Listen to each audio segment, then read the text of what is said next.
Welcome back, everyone. We're Simply Bitcoin. We break down the news, the daily fail, meme review, software releases, hardware releases, and the pleb sites. Joining us today, we've got fellow Bitcoiners from the Progressive Bitcoiner podcast. That's right. We've got Mark and Tom.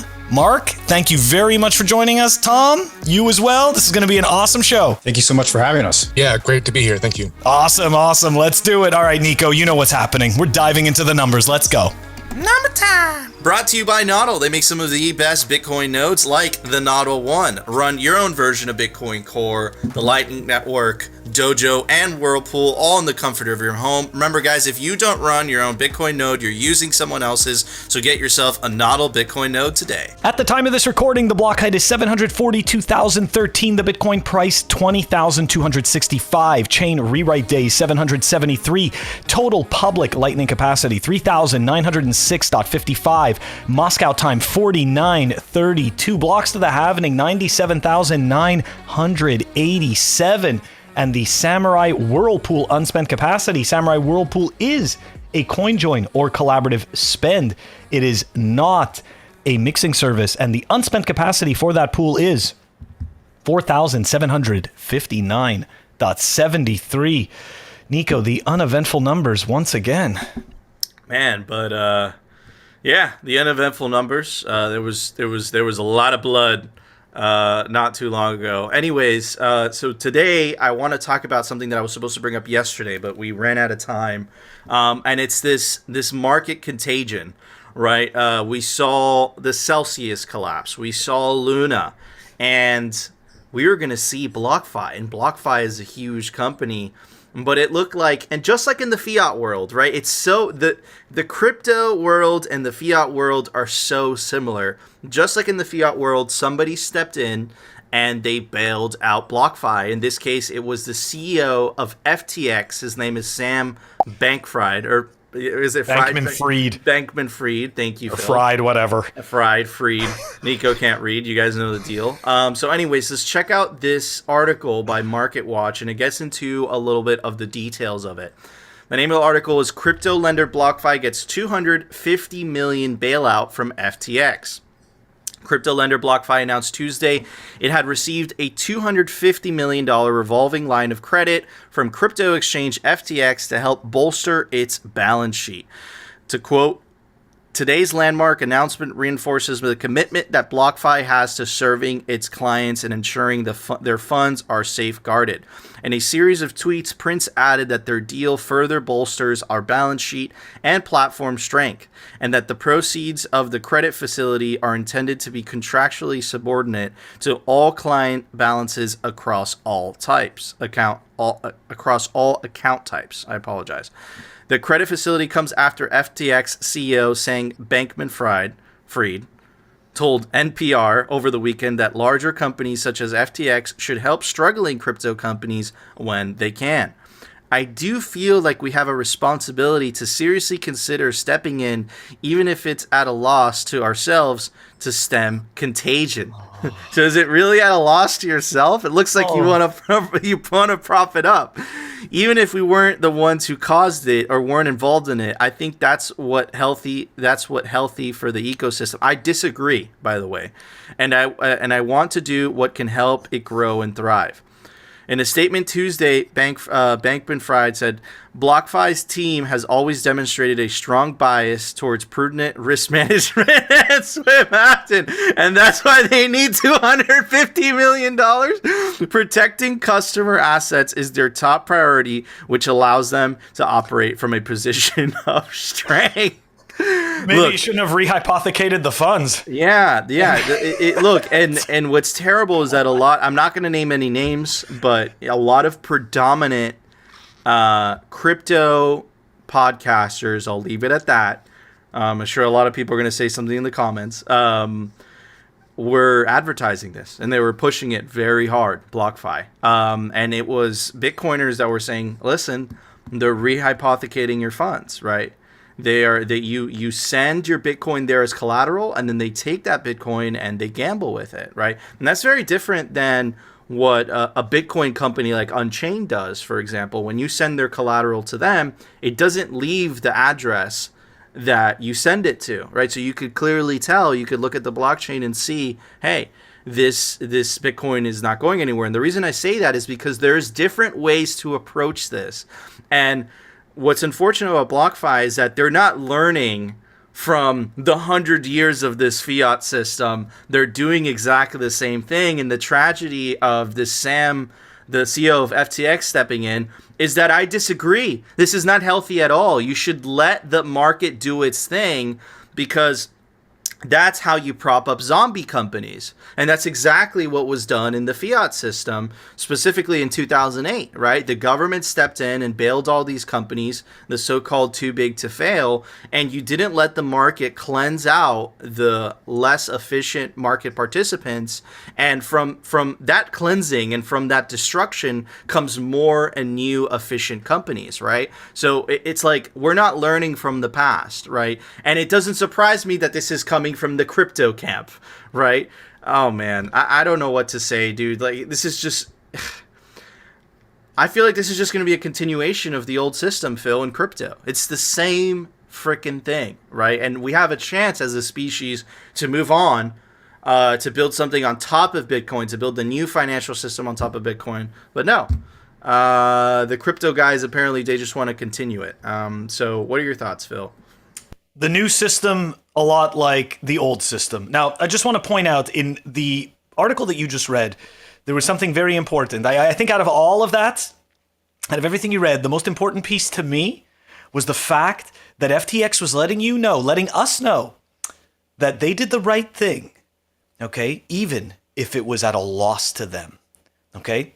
That to me right there is the virtue signal. And I mean, don't get me wrong. I'm not saying that like FTX is all of a sudden going to go belly up in like 3 months or something like that. But it's part of a very interesting story that, God forbid, they need help in a few months, right? They could say, well, listen, we took this position helping out BlockFi. Little did we know that it was going to affect us this way. And of course, that's just my opinion. I have no evidence of this, but I just find it very amusing that that's exactly, that was exactly the stance that they took. And I also want to point out that I think it was it Jason Williams? Yeah, because he's one of the co-founders of BlockFi. He took a very interesting soft position against Celsius a couple of days ago in a tweet, explaining that, he really hopes that, somebody can help out Celsius and make all the Celsius users whole again. And I'm sorry, I wrote back and I said, no, I go, Celsius should get wrecked. Now, just to expand on that, right? Look, nobody hopes that somebody else loses money in a financial product or, a scam or something like that. That's not the way it is. But unfortunately, right? This goes back to what we were saying. If these companies, which are not actually providing proper value, okay, if these companies start to screw up and they start to go under, yes, unfortunately for them, unfortunately for the people that were invested in it, those companies, their assets should then be sold off, go to stronger players, and what's left is a carcass. I'm sorry, and that's what happens. Those are free market dynamics. And of course, people will always say, well, it's easy for you to say because you're not the one missing out on your paycheck or something like that. I actually have been in a company where something like this happened, okay? And my position was made irrelevant. And yeah, it really hurts, but you know what happens? You take some personal responsibility and you say, hey, I can still do something. I can still provide value. I'm going to go and find something else to do, because there will be another place, another company that is growing that will most likely need these people's talents or their capabilities, and they will simply go to the place that serves them best. So look, I don't see how all of a sudden free market dynamics just no longer work anymore. I don't get it. They've worked up until now, in quotations, but what I'm saying is that we need to stop this zombification of our economy. We do need to let the free market dynamics take place, because we will never achieve any type of freedom if we don't do this. And zombie companies like this are just going to stick around forever. This is their whole purpose is preserving their moat. Anyways, just my thoughts. Hit it, Phil. Hit it. So, Mark, what are your thoughts on? I'm very curious. As a progressive Bitcoiner, what are your thoughts on that? Do you think the bailout was justified, or were you are on our camp where it's like, let the free market do its thing, let this thing fail, and from the ashes something born anew? Well, I certainly don't think that FTX bailed out BlockFi for any benevolent, altruistic reason by any means. They garnered something from it, whether it's been explicitly stated or not. So,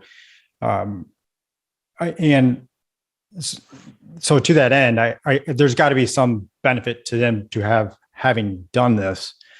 But I don't know if there's necessarily a additional progressive angle to that, which to look at it.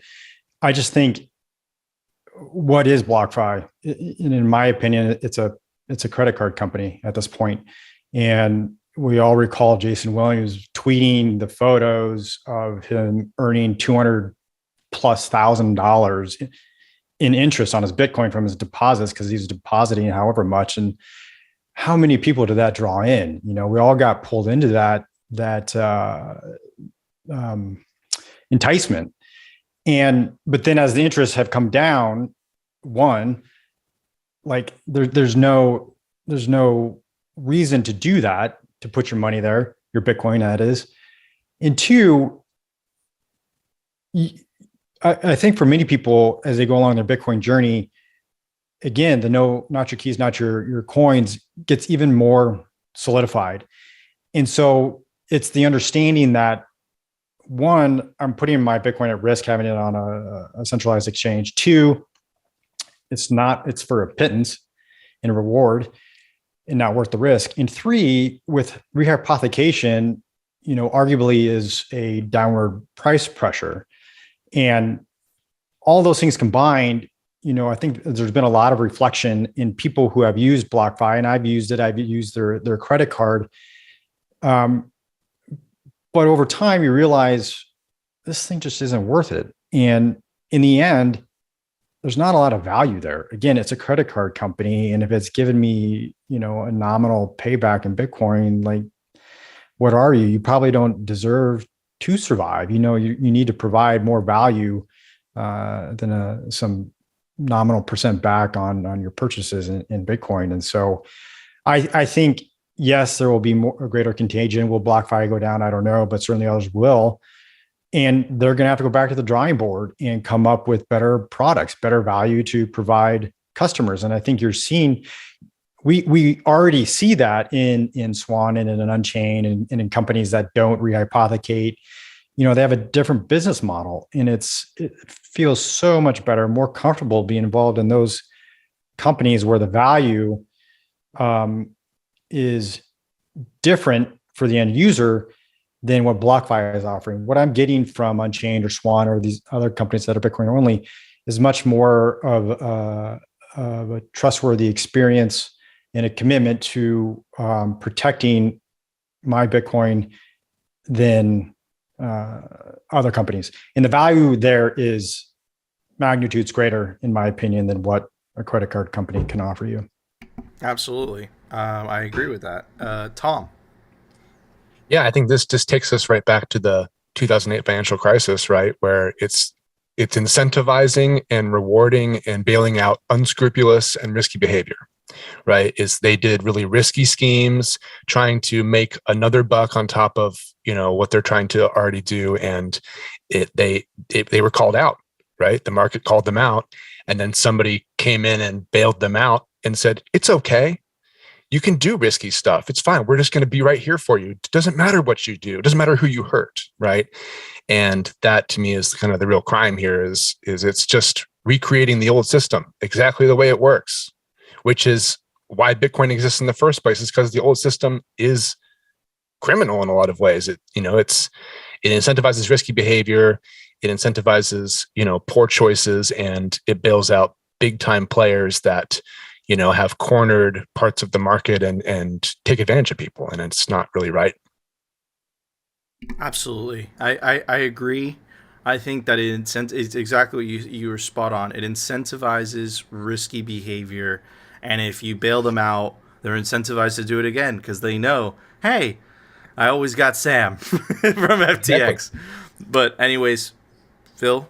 I was just going to say, I think it's even a little more nefarious than just risky, right? Because it's perfectly fine, right? Because in order to achieve alpha, there must be some risk taken. But I think to Tom's point, like this is beyond risk. Like this is actually even malicious because they know, or at least in my eyes, these groups of individuals understand that this is unsustainable. Yep. So they know it. Anyways, I just wanted to add that. Oh man, it's interesting to say the least. But anyways, Phil, it's time for the Daily News. Brought to you by CryptoCloaks.com. They make some of the best 3D printed Bitcoin merch, like the famous 3D printed Bitcoin grenade toy. Comes in any custom color your heart desires. This is simply Bitcoin colors. You want Peter Schiff colors? Well, he makes that too. He has also open source node stuff, and the European store is now open. Take advantage of the promo code down below to get 10% off CryptoCloaks.com. All right, guys, so this is episode 3 of the progressive case for Bitcoin. We say many times on this show that we're apolitical because Bitcoin is apolitical. And it's very important to include the entire community. Bitcoin is the most inclusive monetary network the world has ever seen. Doesn't lean left or right. That's just the reality of it. And we want this thing to be a bipartisan movement, right? And I think it's very important. So you guys know Phil and I are libertarians, right? So it's important for us that we bring progressives onto the show, get their ideas, pick their brains a little bit to kind of get their view of this, because that's what Bitcoin's all about. So that being said, first thing I want to address is something that we covered in yesterday's episode, where we were highly critical of the likes of Elizabeth Warren, and we've started to notice a very troubling pattern. And Phil and I are in this unique position where I would even say privileged position, blessed position, where we literally get paid to cover the Bitcoin news every single day. And because of that, you start to see patterns emerge. And what Phil and I have noticed over the last year or so is a very troubling pattern. In the traditional fiat parties, what we've noticed is that the strongest vocal opponents of Bitcoin, and it's not black and white, have been left-wing progressive parties all around the world. And that's something that I wanted to ask you guys about. Let me pull up some of the receipts so you guys know what I'm talking about. Let me pull this up. This is a letter from Elizabeth Warren, Tina Smith, Jeff Merkley, Ed Markley, criticizing Bitcoin's proof of work. This is the infamous Huffman letter that our friends at the Bitcoin Policy Institute wrote a beautiful rebuttal to. And the Huffman letter, it's all left-wing politicians in there, unfortunately. And the infamous the Norwegian case, because with those cases, you could have made the argument that, listen, they were concerned about the environment, right? And you could make that argument, and I'm still on the fence about that. But the reason that I bring up the Norwegian case is because here in Norway specifically, I'm not going to read this because I read it yesterday. In Norway, for audio listeners, electricity, 98% of electricity is generated by renewable energies. And 100% of the energy used for Bitcoin mining comes from renewable energies, but Norway's left-leaning parties, including the Socialist Left Party, the Red Party, and the Green Party, still wanted to ban Bitcoin mining. But if it's about the environment, why did they still want to ban it if it came from 100% renewable energy? So again, it's not black and white. There are right-leaning candidates that are against Bitcoin, and there are left-leaning candidates that are for Bitcoin. Senator Gillibrand signed up to the bipartisan crypto bill with Senator Cynthia Lummis. So I don't want you guys to think it's black and white. But clearly there's a pattern here. And this is something what we talked in yesterday's episode. So guys, why are progressive politicians fighting so hard against Bitcoin? And could you guys explain the Norway thing? Because for us, it's puzzling. What's going on there? Mark, you want to start first?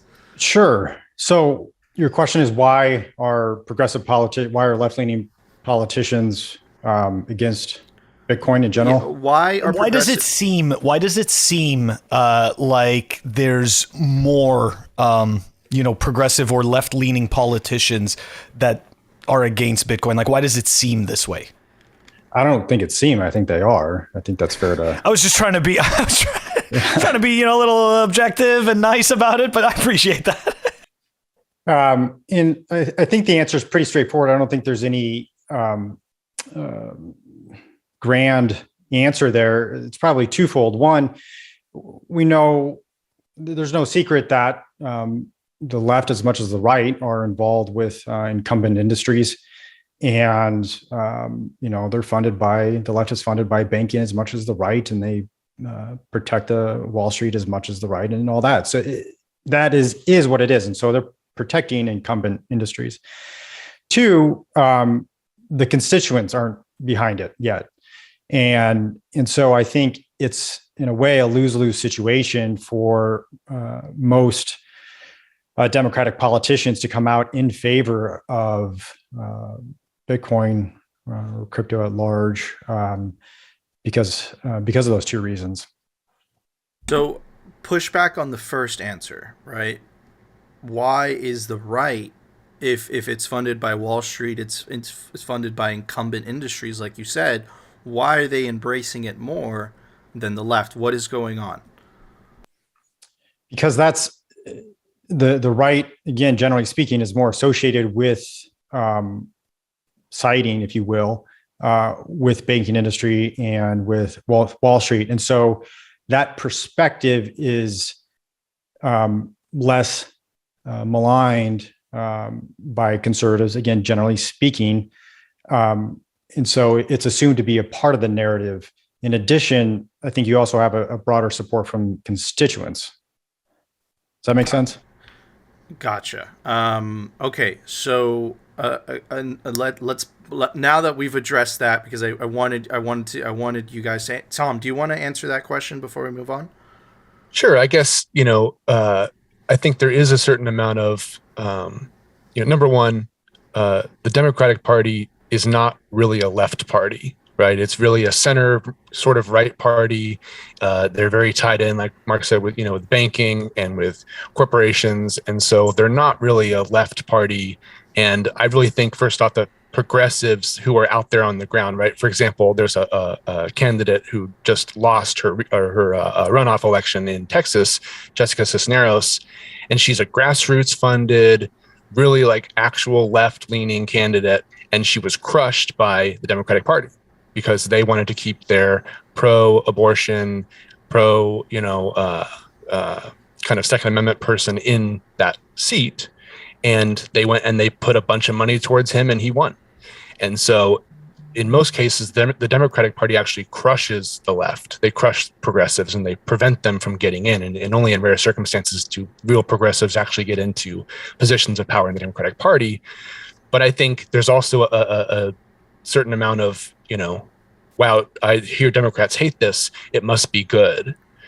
Or it must be, I want to embrace this because it's the other side of the issue, right? And I think you see that with, Senator Lummis is a good example of that, right? Where she isn't just, I'm a full-on Bitcoiner because I believe in the system. She's kind of more pro-crypto broadly, right? She's definitely kind of trying to embrace that side of it. Ted Cruz, I think, is kind of similar. Ted Cruz seems to kind of understand what's going on for the most part, but he absolutely is against the Democrats, I think, more than he's for things overall in many situations. That makes sense. So, okay, so let's back up. Phil, we're going to do a round table. I'm not going to read any articles. We're going to have a discussion.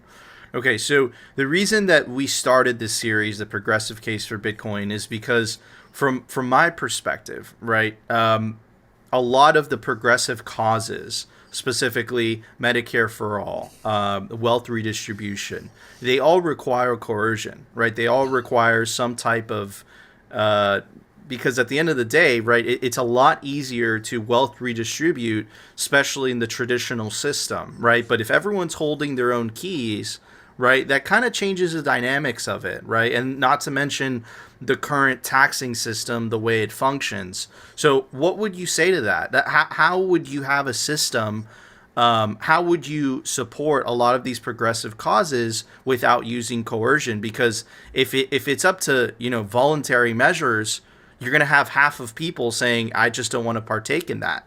How does that work? I'll go ahead and jump in if that's okay. I think number one, as far as wealth redistribution goes, I watched the episode y'all did a few weeks ago with Jin and Fumble, and I'm going to repeat probably some of the things that Jin said because I think they're really, spot on for this particular thing. Right now, there's wealth redistribution up, right? It's all going up. That's what's happened during the pandemic, right? You saw basically a $4 trillion increase in the wealth of the wealthiest, and you see a $4 trillion decrease in the wealth of the poorest. That is wealth redistribution up. So just eliminating some of those mechanisms that create that with the fiat money, the way that it's basically handed out for free to really wealthy people, then they raise prices on things, they buy assets, right? This is wealth redistribution up. Just eliminating that mechanism is wealth redistribution in and of itself. And so that is a redistribution down that's non-coercive, right? In fact, you're getting rid of the coercion so that people have the actual ability to earn in a respectable way. They can, prices can be set more reasonably as opposed to being mandated by, a few people at the top right now. And as far as Medicare for all, my approach to the progressive case for Bitcoin is that the goal is for everybody to have health care. The goal is for people to have a living wage and not be struggling. The goal is for people to be judged equally by the law in every situation. And so the mechanisms that people put forth, like Medicare for all or the Green New Deal to try to enhance renewable energy infrastructure, this is the mechanism that they think is the right thing. I don't necessarily think it's the right thing at this point. I think if you get rid of some of these wealth redistribution up and kind of top down ways of doing things, you would actually have these things occur, right? If people could take care of each other and not have to just work all the time just to take care of themselves and that's it, they wouldn't need a national system of healthcare for that to happen, right? You could organize communities to take care of each other, and you'd have the ability to do that if you weren't always being kind of zapped of all your money to the top. That's kind of my take. I just want to add to what Tom is saying, because my wife is a social worker. We were originally, she was a social worker in Massachusetts, or Taxachusetts, however you want to call it. But I just want to make a point about the wealth distribution to the upside, because I don't disagree with you in terms of that, quote unquote, in terms of that market effect. But I think what's maybe not necessarily ignored, but what's not paid attention to is that, so because my wife was a social worker, I had some access to not necessarily information, but the types of situations and struggles that the people who don't have anything go through. And I can tell you this, okay, the wealth distribution, the wealth redistribution, indeed, the rich get richer. But I can tell you for a fact that the people who have nothing get increasingly more services. And unfortunately, I'm not saying that this happens to everybody, but there is a large portion of those people that become entitled and simply become, unfortunately, mooches on society. And if you take a look at who's actually being squeezed in this whole situation, it's the most productive class that is being wiped out, which is the middle class, because the middle class gets limited benefits from what is offered to the poor and does not get the entire benefits offered to the, that the rich end up gaining. So I think for me, what this becomes, because I know I'm not going to change the reality for everyone, but all of this left, right, and all of this stuff, this is all bullshit. All it is at the end of the day is that there are people who are for wealth redistribution, regardless of where it goes, and they're all about the money printer because they can, quote unquote, fix all the issues that they want. And then there's other people who are proponents of a free market who understand that healthcare for everyone is going to be incredibly difficult to do in terms of if you're not taking away everybody's money in order to fund it. So it becomes a very difficult task. It doesn't mean it can't be done. It just means that we are going to have to work really hard to actually have a valuable solution that A, works for its constituents, and B, works for the corporations that are offering these services. But the problem is we've never had a proper free market dynamic in order to actually play this out. Anyway, sorry, Nico. But I think that's the case that Tom was making, right? Is that if we get rid of to use your words, which I think you beautifully put it, by the way, the wealth redistribution that occurs in the fiat system, which is, in my opinion, it's like the worst tax that ever existed in the history of mankind. It's a tragedy. Every time they print money, steals from the poor and the middle class that don't have the means to save in real estate and equities, that benefit from asset inflation every time they print, and it's a wealth redistribution from the poor middle to the upper and the government, which is absolutely terrible. But the case that you're making, which is fascinating to me, it sounds like you want the free market to do its thing. That's the vibe that I got from you, where it's like you're making the argument that if you pulled out that mechanism and people had more money, right, there would be more money enough to go around to voluntarily have healthcare. Is that the argument that you're making? Yeah, basically, that's kind of how I would put it. I mean, this is not healthcare, but as an example. Okay, as an example, I'm just using that as an example because that's the one everyone talks about. You know, everyone's like healthcare for all, no free market. You know, that's why I'm bringing it up. Look what just happened in Texas with the school shooting. Okay, people were trying to go in there and protect those people, but the state stopped them from doing that, and they caused this thing to occur. My point in that is that they have a monopoly on this way of doing things. They have all the resources. The police take up tons and tons of resources, just like kind of big bureaucratic programs take up tons and tons of resources, right? And if you were able to basically eliminate those programs and eliminate that funding in a very narrow way to a much more broad set of resources that people could actually implement in their own lives, then they would be able to take care of each other and not have to be taken care of in every situation. Yeah, I agree. Mark, love to get your thoughts, my friend. Yeah, so many. We touched on very complex topics there, which ultimately is a big part of the discussion, and that's complexity. And what we are failing to see, what we are seeing is the failure of centralized systems to be able to handle complex systems. And so the whole point of the podcast is not to push some ideological political agenda whatsoever, but rather it is my opinion, it's Tom's opinion and others that Bitcoin can help the most for those people who need it the most, meaning the people who are most disenfranchised, the people whose savings and wealth have been eroded over the past century. And so it's certainly my opinion that that's where Bitcoin can help most of those individuals. We actually dedicate a good amount of episodes to covering Venezuelans, Cubans, Afghanis, right, that have been completely disenfranchised because the U.S. has weaponized the dollar, has taken them out of the global financial system. And it's beautiful. Well, it's not beautiful, their situation, but it's beautiful to the fact that when everything else fails, Bitcoin's still there. And stablecoins, to give them credit, even though they provide a false illusion of sovereignty. But yeah, it sounds like, honestly, Tom and Mark, we have a lot of things in common. and Nico, that's the thing about Bitcoin, though. Yes, sorry, Mark. bingo. Go ahead. No, exactly. I mean, that's my lofty dream, is that for the first time, arguably in history, you've got this one thing that we all, for the most part, unless you're a chartalist or an authoritarian, you can find benefit in, you can find something good in, which is more than you could say about any political system or any sports team or any religion.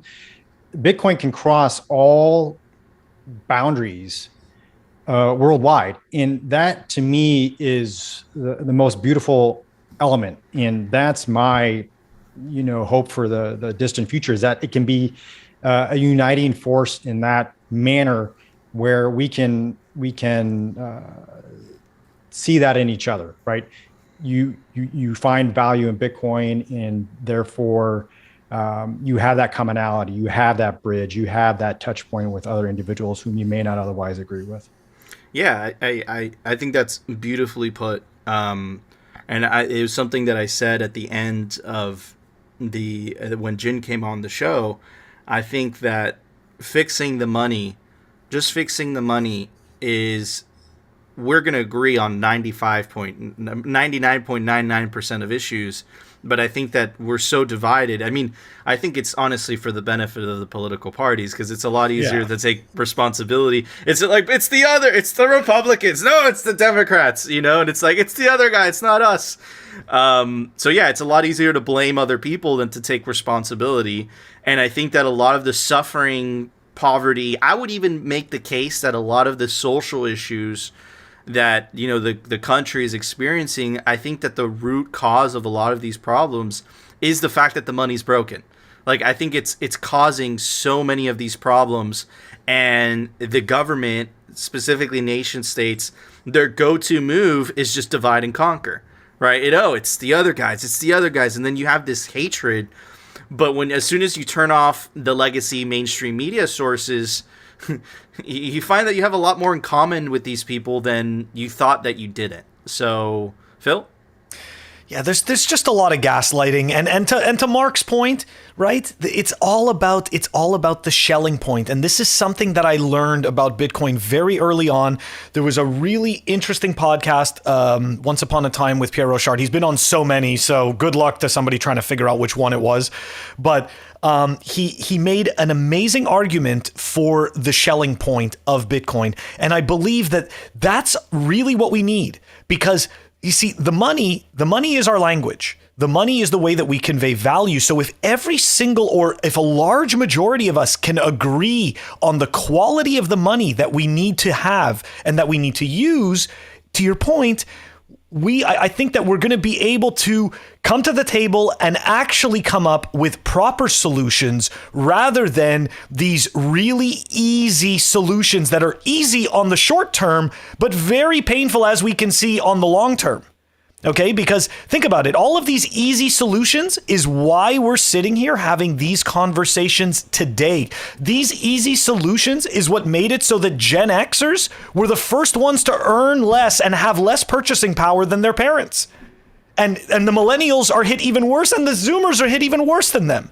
So, I mean, look, this is what we are having, is the trickle down waterfall effect of poor financial decisions. Yep. And look, now we have to have this discussion. Now Bitcoin had to exist, right? If there wasn't, like, the other piece that people don't understand is, if we didn't have garbage money, we wouldn't actually need Bitcoin.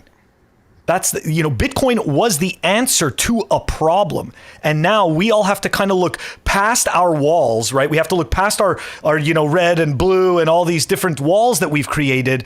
And we kind of have to all come together and say, all right, we accept this Schelling point. Where do we go from here? So something that you said earlier, Mark, it sounds like your podcast is more interested in the inclusivity aspect, right? Forgetting, don't forget the underdog in society. And that's something that we cover tremendously on this show, because I think that's one of the best features of Bitcoin, right? Let me ask you something. Do you believe in the free market? Do you believe in capitalism, so to speak? Or what are your thoughts on that? Of course I do. I believe in whatever the best solution is to a problem. And the problem with that perspective is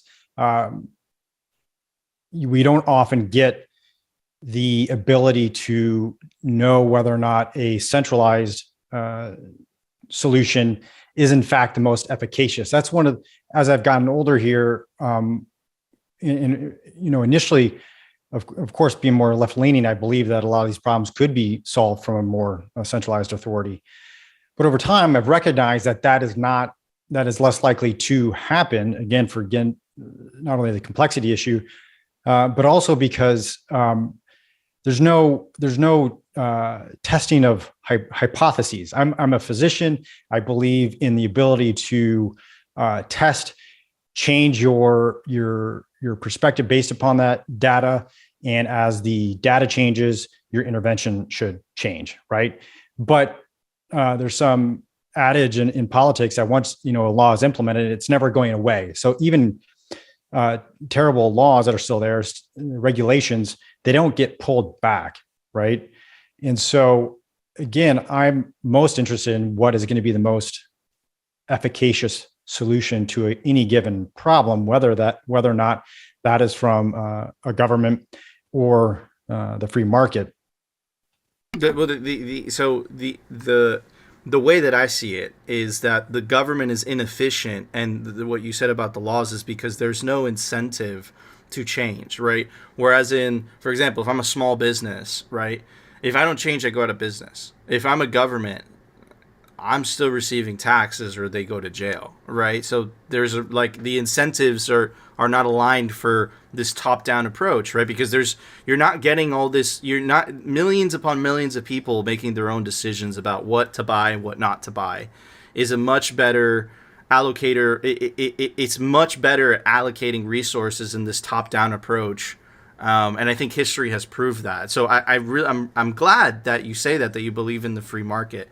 Tom, what are your thoughts, my friend? I see you smiling and smirking. I am smirking a little bit.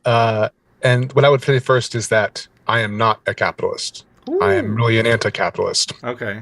And one of the reasons I say that is because I think that capitalism cannot exist without the state.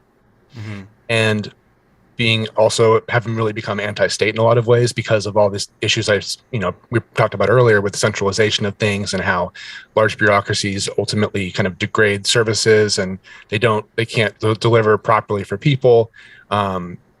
Capitalism is centralized by design.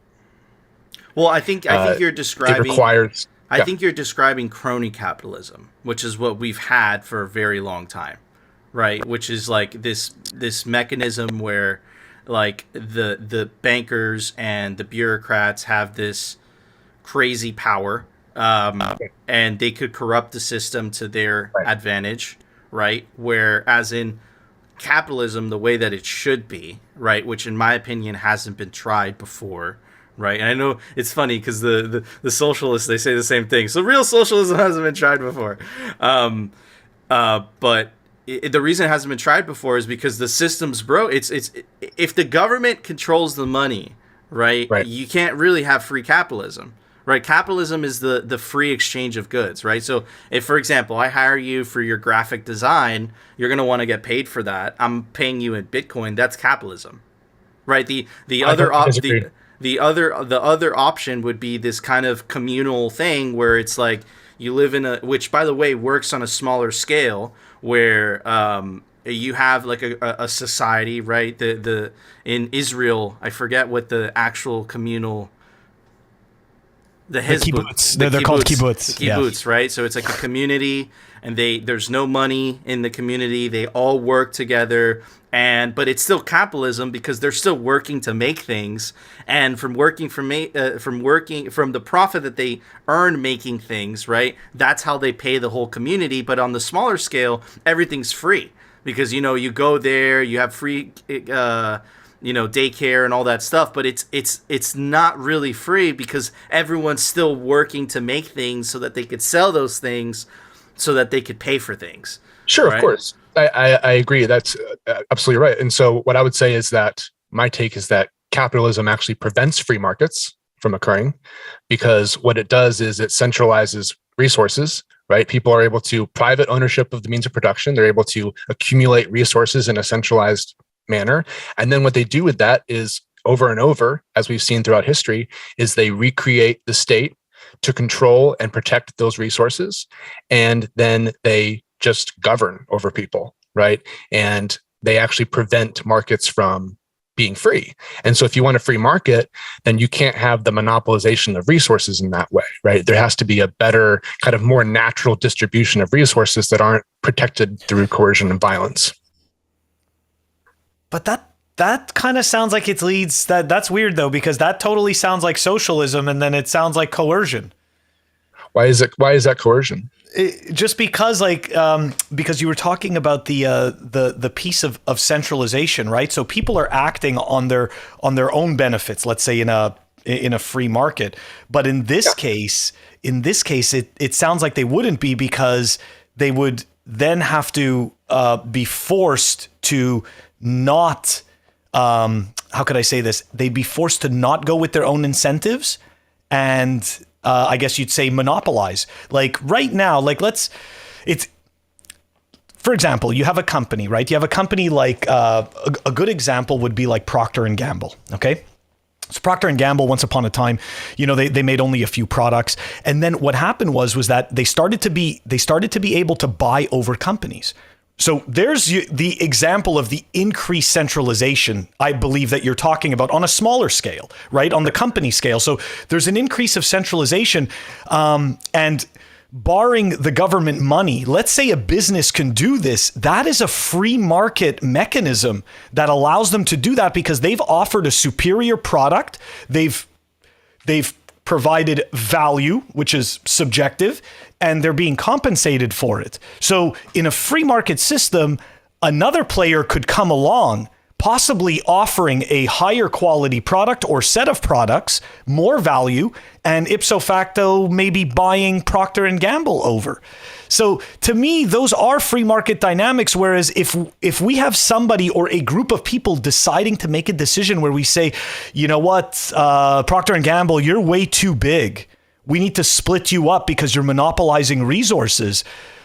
That to me, that to me de-evolves into socialism at that point, and that becomes this kind of top-down. It's like a made-up term I'm going to make, but this is like almost like socio-capitalism, right? Where it's this this government that is now deciding, hey, wait a second, your business has become too powerful, but if my business is the best one and I'm offering superior value to the customers, do I not deserve to have that? Like I'm building that.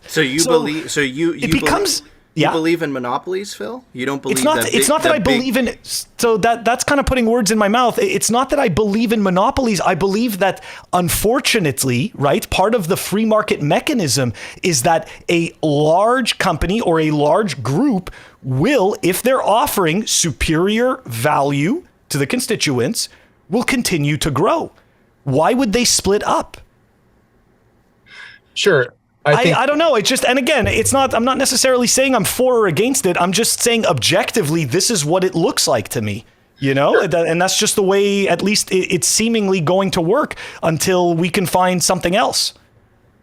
Sure. I think, my kind of rebuttal to that would be that, the reason why I say that capitalism inherently recreates centralization in the state is because what happens is, as you accumulate more resources, right? Say you have a big company, and so you're going to open up a new headquarters across the country, and you need to have resources over there, and then you're going to open up more, offices all over the world. You need to be able to defend those resources in some way from people who want to take them from you. And so what you do is you then basically either lobby or become part of the, that's crony capitalism, my friend. What you're describing is crony capitalism, which is a system we have today, right? I understand. These giant corporations, they just buy the politicians to change the laws for their favor. Like that's understood. Yeah. And so, but who put that in place? The capitalists did, right? The capitalists put it in place. The capitalists have been in charge for a long time.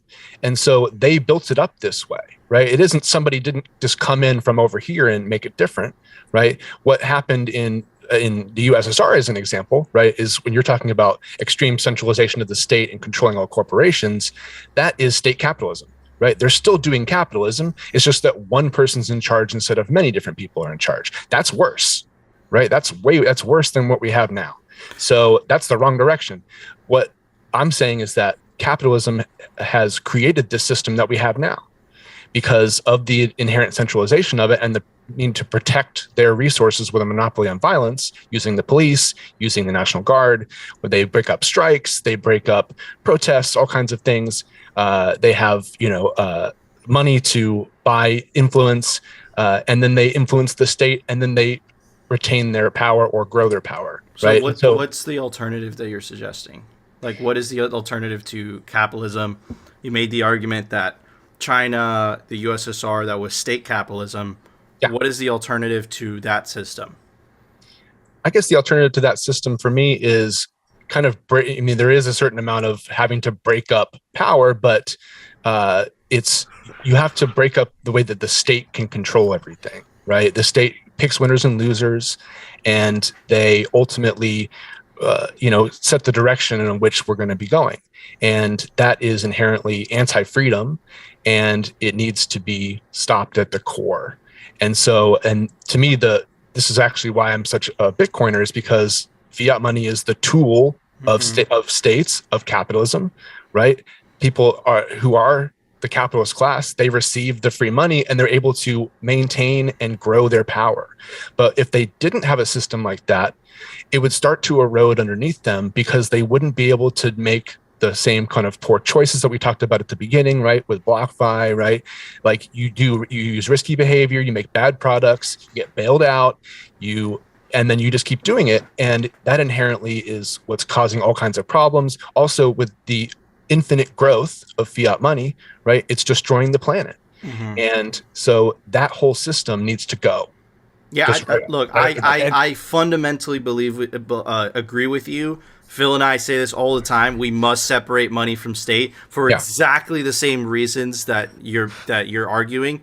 Yeah. But when it all falls, right, and we hope that it does, what system do you propose? Like, let's say the powerful DC federal government, its power is diminished because everyone's using Bitcoin. It's the state governments that have a little bit more power, but it doesn't even come close to the DC power. They don't control the money. These politicians don't have the ability to print, therefore pay for wars and all that stuff. What system do you propose people organize themselves around? First off, I think that, like I said at the beginning, free markets and capitalism are not synonymous, right? Markets have existed for a long, long time. Capitalism has only existed for about 300 years, maybe 400. And so markets predate capitalism, meaning that they can live after capitalism. Markets are just places where people can trade things amongst each other in a free manner, hopefully, right? That's what a free market is. And so the way I see it is that there'd be more community control of resources. There'd be more community, policing of themselves. There would be trade amongst communities, and there wouldn't be so much of a centralization and coercion that comes with the state dictating how the economy functions. Okay, so let me give you an example, right? So I've started 2 companies, right? I've invested my money, I've risked my money, my capital, right, into those companies. I've took the risk. I've had 6 failed companies, right, where I didn't get my money back. Now that I started these companies, why would I give up control of my company if I'm the one that took the risk?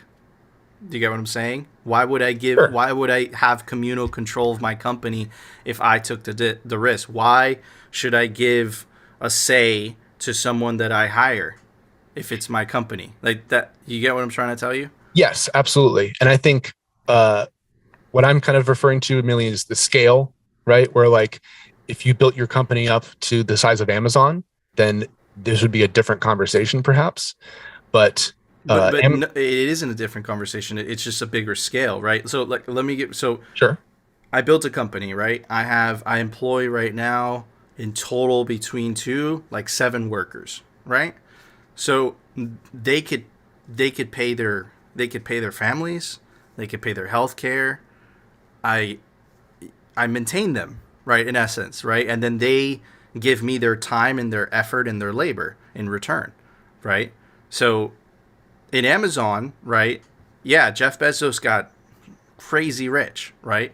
But at the same time, I'm able to order something online that comes to my doorstep because of Jeff Bezos' idea, because he took that risk.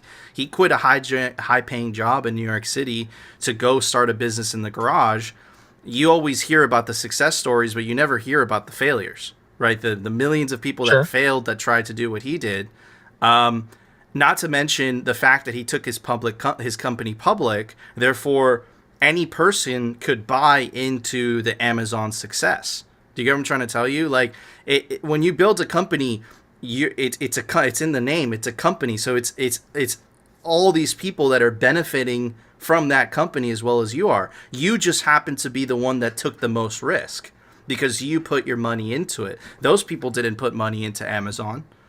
Amazon is giving them the opportunity to earn money. Do you get what I'm trying to tell you? Absolutely. But I think the reason why I bring up the scale is because the only way that something like Amazon can grow to that size, and the way that your company would grow to a size like that, is because you exploited people by basically taking a lot of you're taking more of the value than they're getting back by a significant margin. Well, right? it's voluntary, right? Like, they don't have to work for me. They don't have to work for me. They could work for somebody else. Right. And so but they're not going to do that because I provide a very good incentive. Right. Like for them. Right. So they could, for example, they could earn money with me. I'm not keeping them. If they want to take the risk with the money that they earned with me and start their own company, they're totally free to do that. But again, the key word is risk here. Right. Are they willing to take that risk, or are they willing not to take that risk? Sure. I hear that. Absolutely. I think there is, the way the whole system works from the top down is that everything has become commoditized. So like housing, food prices go up. It becomes really difficult to live, and you have to provide your labor to a really wealthy person or to a business owner in order to just survive. Right. There's no really other way to do that. And so I think eliminating some of the coercive kind of top-down things will make it less difficult to just survive, right? This is my main thing, is that it's so difficult to survive. It's really an unfair system, and it's really difficult for people at the bottom to rise up to the top. There's an illusion that you can do it. But wouldn't you say that's more? Wouldn't you say that's because of fiat money and not necessarily because of the work? I would say that's definitely. I think that the work isn't the problem. It's the way that the whole system is run, right? And so you're right. It is the fiat money, because what happens is people who do the most exploitative behaviors, who use the most exploitation to rise to the top, they get rewarded for that by then having the most money, having the biggest proof of stake, right, in the way that the system works. And then they get free money from the government for basically already being wealthy, because they're going to continue to do this because it also brings wealth to the state. But the state has its own agenda. Hold on a second. So I was living on a couch 6 years ago. Okay, I was broke as hell. Okay, I worked my ass off, and I took risks, and those risks paid off. Right. I'm not exploiting anybody. Right. It's a voluntary transaction. Right. It's like, do they want to work for me? Do they want the income? Right? Or do they not want the income? I worked for somebody, and I used that money in order to prop myself up and give myself my own opportunity. Sure. Right. So I agree with you on the top level. I fundamentally agree with you that big companies are paying politicians in order to benefit them, while the little guy gets effed over. I agree with you, and that's crony capitalism. That's something that I think we all want to fall as Bitcoiners, because it hurts. You're completely spot on when you say it hurts the lower end of the lower end of the economic spectrum the most. They get hurt the most, but I think that's fiat money. Anyways, Mark, you're a little silent. You want to chime in on this, my friend? This is a great conversation, by the way. Yeah, I think, Nico, are you getting at, like, they have the choice to work for you or not? They could work for. What I'm trying to say, Mark and Tom, is that they have a choice. They don't have to work for me, right? They can go to someplace else, right? And this whole like aspect of, like the 19th century version of treating your worker, where it's like they work 12-hour shifts, they have no shoes, and it's like a coal factory, and they have like dirt on their face. It's like, no, you treat your workers nice, right? You give them healthcare when they're in a problem. You lend them money, right? You have to be a good person, right? And I don't think I'm not arguing against that. You have to be a good person, but that's more so of a moral, ethical issue, right? I've had my guy come over for Thanksgiving, like that, but that's about being a good person, right? But at the same time, it is a voluntary transaction, right? Why is it a voluntary transaction? He doesn't have to come work for me. He's choosing to work for me. He can go work for somebody else, right? But I know he's not going to work for somebody else because I treat him really well, right? So it has to, it has to do, I think, with being a good person. Are you an ethical person? And I think that fiat money, because it's so fucking broken, brings out the worst in people, right? And specifically with these giant corporations, because here's the thing, they're not incentivized to treat people well. Why? Because they have protection from the politicians. They don't need to do jack shit, right? But I'm a small business owner. I don't have that protection. I don't get those benefits. I don't get a lobbying power, right? I have to pay my goddamn taxes like everybody else, right? So I agree with you, Tom, in the sense that, yeah, you have to, the whole crony stuff has to go away. Whether you want to define that as capitalism or not, that's up to you, right? But I disagree with you in the sense that I still think that capitalism, the voluntary exchange between labor and a good, I think that's the best system. And I think that it's taken millions upon millions of people out of poverty, and no other system has been able to achieve that. Right. And you could look that you don't have to believe me. You can look it up. Right. And then the alternative, right, is the socialist model, which, by the way, works on a smaller scale. And there's this amazing line that I tell Phil all the time. Right. I'm a communist with my family. I'm a socialist with my neighbor. And I'm a capitalist with strangers. And I'm a big believer in that. Right. I give my sister thousands of dollars. I gave her thousands of dollars to make Phil and I freaking thumbnails for, the first month or two of this show. I was completely overpaying, but it's my sister and I want her to have a good opportunity in Bitcoin. So I'm Mark, what are your thoughts? No, I was going to say that I think maybe the point is that choice is becoming increasingly hard because of the system that we're in. So a person can't leave their job. The patients that I see don't want to choose between food and their medications, but they have to. And that's a complication of, again, the system that we're in. And ultimately, I almost refrain from getting in the conversations about the isms, as I call it, because I think what the common thread is, and to your point earlier, Nico, the socialists say, well, socialism has never been implemented as it should be, and we don't have perfect capitalism. We've got crony capitalism. In my opinion, the common thread amongst all those things is human fallibility, and we're never gonna have this utopia that we desire because of that. I am interested in how Bitcoin can mitigate that fallibility through its transparency and through ability to provide savings for individuals who otherwise don't have it now. And how does that change your behavior over time? Because if you're struggling, if you're working 2 or 3 jobs and you can't afford your bills, how does that affect your behavior? How does that affect your interaction between your family and your neighbors? And of course, you're going to start pointing fingers, and of course, you're going to start being an asshole. Any of us would.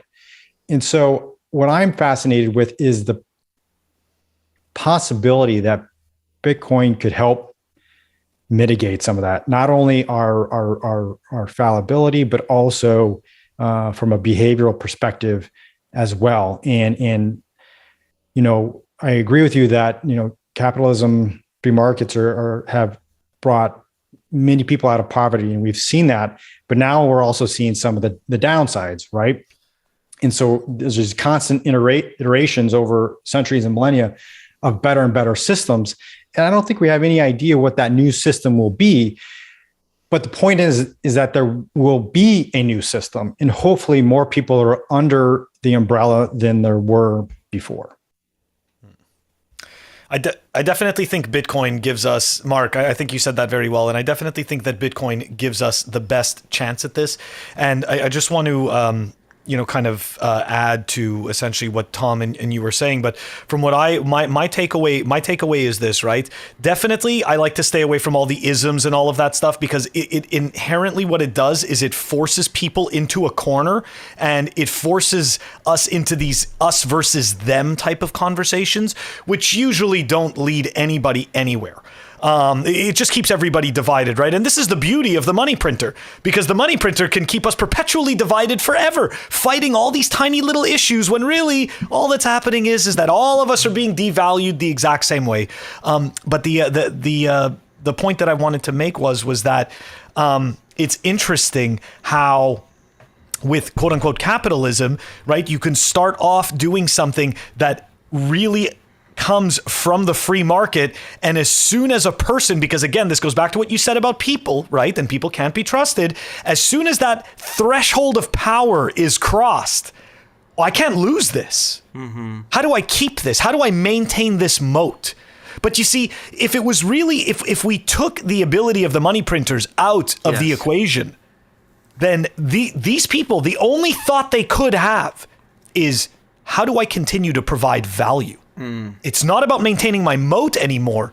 It's really about, hey, how do I continue to provide value, and how do people continue to perceive me as a person or as a corporation of value, which betters their lives. So it changes the conversation. But again, I see what you're saying, Phil, but that's the utopian vision, right? That's like the libertarian utopian vision, because even if you got rid of the big federal government, you would still pay those goddamn local officials to give you an advantage. So, but this is why we need Bitcoin. That's why we need to separate the money from state. To be fair, okay, I think all of us have a lot of. Let me wrap it up. I think a lot of us have a tremendous amount in common. I think we want to separate money from state. All of us do. And this is a great conversation, by the way. This is one of the best episodes for the progressive case for Bitcoin.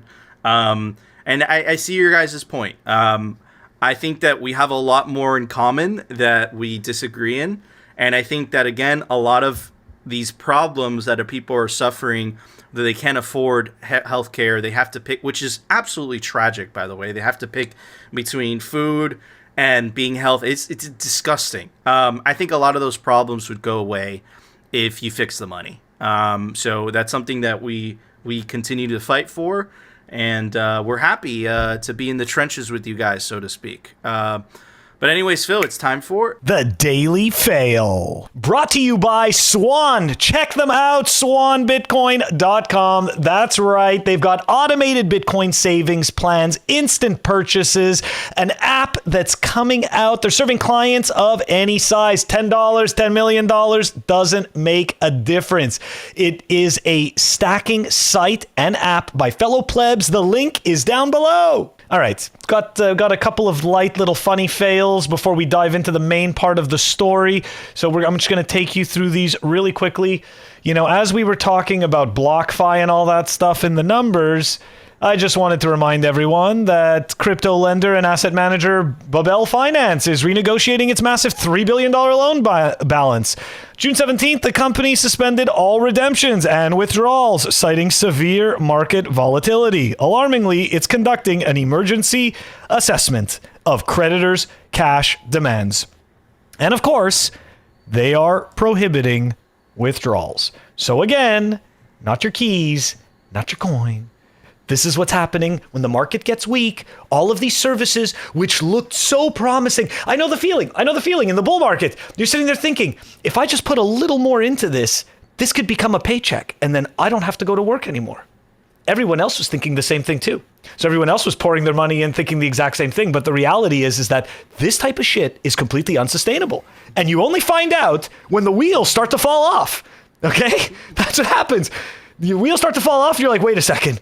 This isn't as safe as I thought it was. Then you start to really realize that all your money is sitting on this platform and you can't do anything about it. Anyways, moving on. Here we go. Let's take a look. We were tagged by Sai. Sai tags us in everything. Thank you so much, Sai. Here we go. NFT NYC in 7 seconds. You're not missing anything. This is a tweet from Autism Capital.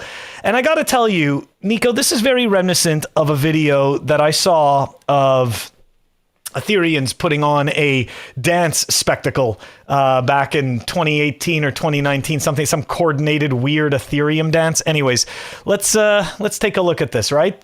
Keep in mind, you don't sell the steak, you sell the sizzle. Decentralized. We want there to be hundreds of other satellite events that are happening. We just want to anchor things. But when it comes to the stage, decentralized. Yeah, there you go. So you got the guy, he's rolling out on the one wheel, he's doing fantastic, you know, and hey, buzzword, decentralized. We all want it to be decentralized, right? Like your decentralized NFTs all sitting on the centralized OpenSea platform, you know, it's fantastic. Okay, anyways, just wanted everyone to get a little laugh out of this. No comments needed. I think the video says it all.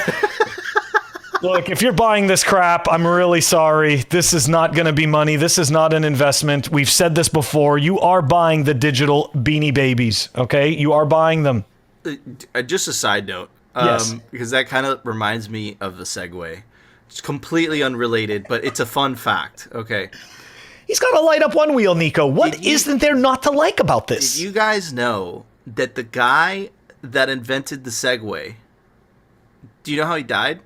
No. He fell off a cliff riding a Segway. What? Yes. I did not know that. Did he lean forward and step back? I don't know. I'm laughing. I shouldn't be work? laughing because he died. Let me look over the cliff. It's very sad, but like... Don't. Anyways, it just reminded me of that because the guy was riding a one wheel, and I was expecting him to fall off the stage, but he didn't. So. Well, don't get me wrong. That kind of would have been par for the course with NFTs. You know, like, well, there you go. That's where your investment goes. Okay. All joking aside, let's get into the serious part of the fail. The serious fail. Okay. Yeah, exactly. Oh, okay. God. You know it. You know that we had to do this. You know that we had to do this. Okay, so look, that's right. It's been a while since we don't always pick on BSV, but when we do, it's always comical. So here we go. This is an article featured on CoinGeek, which, by the way, is owned by Calvin Ayre, who is CSW's right-hand man and, in my opinion, the person who funds all of the BSV shenanigans. I know that people like to think that Craig is rich. I think it's just a load of crap, and I think it's all Calvin Ayre. That is my opinion. I digress. Okay, so this article, Satoshi with Women of BSV, Education Quintessential for Bitcoin. And you'll notice with the BSVers, they never talk about Bitcoin SV. They only talk about BTC Bitcoin. But they're really selling you BSV because they've created this insane drug-induced illusion that BSV is actual Bitcoin, even though it's a fork of a fork. But again, I digress, and we continue on into this article. And again, this has nothing to do with the whole thing about women, and what they're trying to convince people of. What this has to do with is the messaging. So let's dive into the messaging that's being given from Satoshi. Here we go. Mentioned in his interview that he did extensive research about who Satoshi Nakamoto was and discovered that it was obviously Dr. Craig S. Wright. Interesting. I don't understand the context. Hold on. So, dude, it's just essentially it's an interview. It's an interview with the women of BSV. Of the women of BSV, Satoshi, aka famous. So what are we making fun of? So Satoshi? he's a famous defender of Bitcoin, right? Oh, okay. Yeah. It's just that, look, dude, it's a shitcoiner, and they're having an interview, and he's explaining why BSV. Okay. All right. That's all it is. It's okay. The context is nonsense because the shitcoin's nonsense. They're all nonsense. Doesn't matter. We're just making fun of it. That's all. So here we go. The fundamental value is how neutral it is because the money has to be neutral so people can trust the network where no one has any control over their money. Okay, so keep in mind the 2 points that have been made. Craig Wright is definitely Satoshi, and the fundamental value is how neutral the money is and that people can trust the network. Keep in mind, actual Bitcoin is trust minimized. Keep in mind Satoshi's multiple quotes about minimizing trust in money. So it's interesting that Craig Wright, who is Satoshi, is talking about trusting the network. And not only that, but the point of BSV is that we should be able to trust the network. Anyways, according to the Bitcoin white paper, there is no central point of authority or control, which means it could be manipulated, to be controlled. But if you do that, you manipulate its value. I don't even understand what I just read to you. That doesn't make any sense to me whatsoever. This is mind-blowing. So somehow, if it's decentralized and has no central point of authority, it could be manipulated and controlled because it doesn't have a central point of authority, but the authority would manipulate and control. It doesn't matter. Everyone's confused. I'm confused as well. So all these BTC people have done, talking about us, by the way, the Bitcoin maximalists, the people that are sticking to the original chain.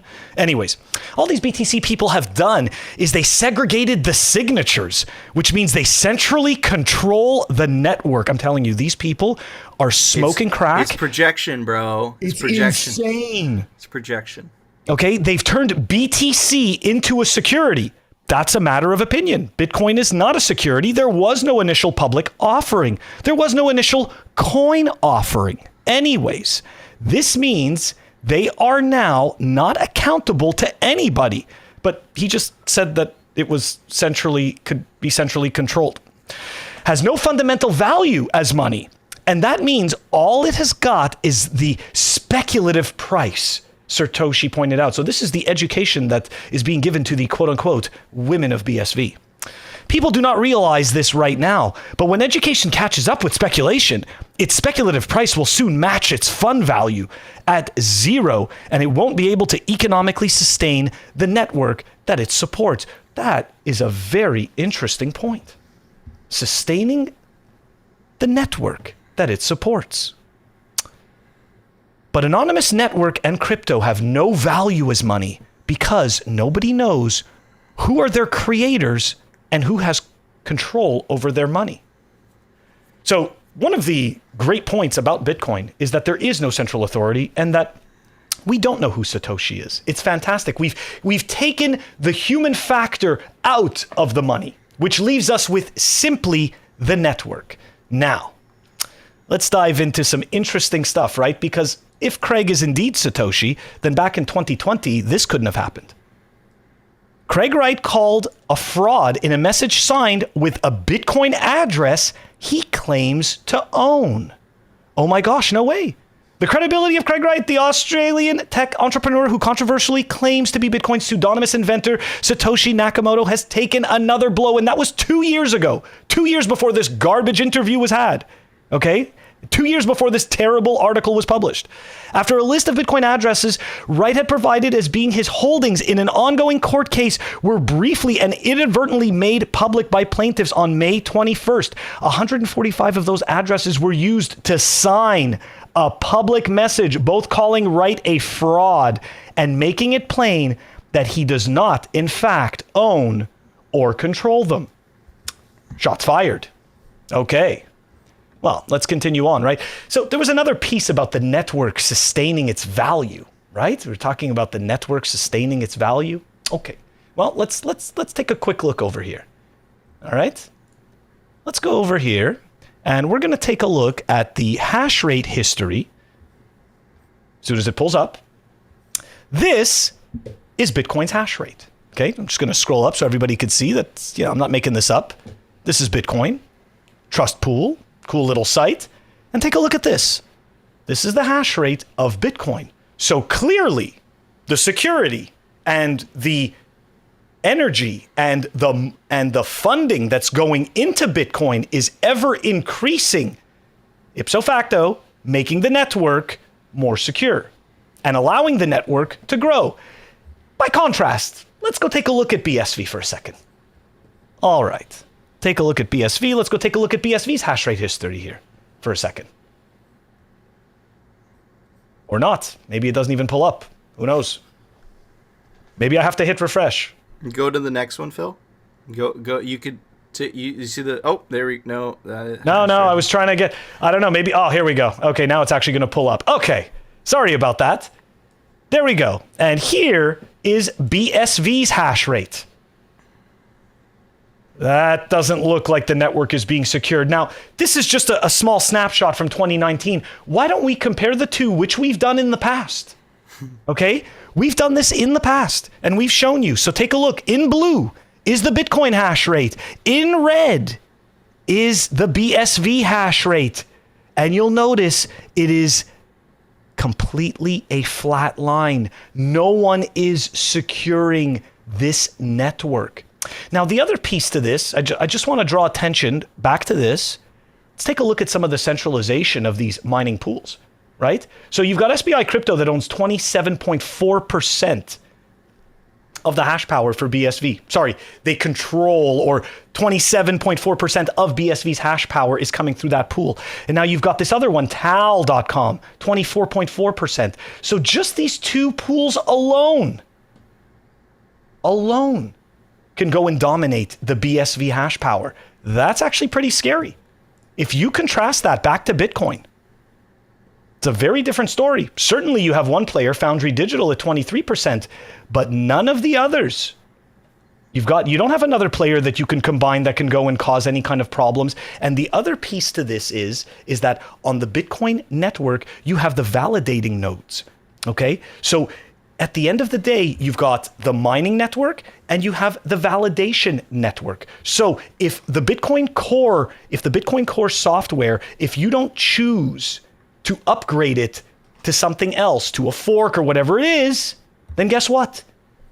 Nobody can do anything. It's all up to you. And this is one of the reasons that we tell you that you need to run your own node. And just the last piece to this, okay, the last piece to this BSV nonsense, which I thought was absolutely hilarious, the tweet from Peter Scott Morgan. So it looks like another company has taken BSV off of their exchange. So here we go, Blockchair. We are not supporting BSV anymore. BSV, why? Blockchair, it's just 99% unprofitable junk. And let's just take a quick look at these screenshots, okay? So here we go. This is from Blockchair. Please note, we're going to be dropping full support with guaranteed data consistency for Bitcoin SV in the coming weeks. Please use another Bitcoin SV data provider if it's crucial to your business. The announcement will be made through our API versioning system. And a follow-up to that, the reality is that 99.99% of Bitcoin SV transactions are junk. Bitcoin SV constitutes only 0.3% of our visitor numbers. If you have to buy 10 racks of servers to validate the blockchain, but you only have 10 clients paying trading fees, you will go bankrupt. So it's a very dangerous narrative, okay, that these shitcoiners like to spread, and especially the BSV crowd. It's incredibly disingenuous. It's very dangerous. We just showed you how everything that Satoshi said in this article to the women of BSV is completely false. And these people have absolutely no shame. No shame whatsoever. It just never stops. There's even one person that claims to be a Bitcoin historian. There's not even credentials for that. There's nothing. None of that is real. And yet these people in their illusion just completely ignore reality, ignore facts, and just keep going on and on pretending. And by doing this, they're hurting individuals, okay? And believe it or not, they're not only shooting themselves in the foot, they're also actually causing problems for Bitcoin, because this creates confusion, and this confusion turns people off. Anyways, I had to go through that. I'm sorry. It's just, I saw that article and it just had me spinning, man. It just had me spinning. So another thing, right, that the Bitcoin Cash, Bitcoin BSV. SV, whatever. It's all the same garbage. It got 51% attacked because that tal.com, and it was funny because we called this a day before it happened. It was like 50%. They controlled 50% of the hash rate at one point. And I called it the day before. I'm like, they're going to get 51%. And that literally happened the next day. It's garbage. And he's just projecting. And And in that interview, it's despicable. He's attacking Hodnot. It's disgusting. This guy's an enemy of Bitcoin. Therefore, he's an enemy of freedom and humanity. Anyways, Mark, what are your thoughts? You're muted. You're muted. Well, so many of the projects outside of Bitcoin start adopting Bitcoin narratives. We've seen that over the years. Like even after we launched a podcast, you started seeing NFTs, for social justice and cryptos for social justice, et cetera, et cetera. And Ethereum, again, with their desire to be, claiming what they always end up doing is trying to say that they're better at the properties that Bitcoin is. And so it's the same storyline with all these other things is they try to become better. They don't try to say that they're better in some unique manner, but rather the things that Bitcoin is, they say that they're doing better when obviously that's not the case. But to your point, yeah, it's deeply destructive for Bitcoin, and which means it's destructive for the people who are not in Bitcoin because they get scammed out of everything. Absolutely. Tom, what are your thoughts, my friend? It's morally bankrupt people trying to make people regular bankrupt. Very well said.